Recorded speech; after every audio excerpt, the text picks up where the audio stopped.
So reservation policy విషయానికి వస్తే open కేటగిరీకి వచ్చేసరికి 31%, బీసీ విషయానికి వస్తే 26.5%, బీసీ ముస్లిం అయితే 3.5% రిజర్వేషన్ ఇస్తున్నారు. ఎంబీసీ అండ్ డిఎన్సీ అయితే గనక 20% రిజర్వేషన్ ఉందండి. ఎస్సీ అయితే 15%. ఎస్సీలో మళ్ళీ అరుంధతిఆర్ కేటగిరీకి చెందితే 3% రిజర్వేషన్ ఉంది. ఎస్టీకి అయితే 1% రిజర్వేషన్ ఉందండి. ఎవరైతే గవర్నమెంట్ స్కూల్లో 6 నుంచి 12వ తరగతి వరకు చదువుతారో వాళ్ళందరికీ 7.5 రిజర్వేషన్ అనేది అలొకేట్ చేసి ఉంచారు.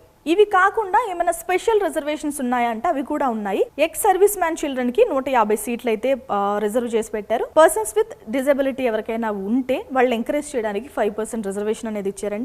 ఎమినెంట్ స్పోర్ట్స్ పర్సన్ అయితే గనక 500 సీట్స్ వాళ్ళకి అలొకేట్ చేసి ఉంచారు.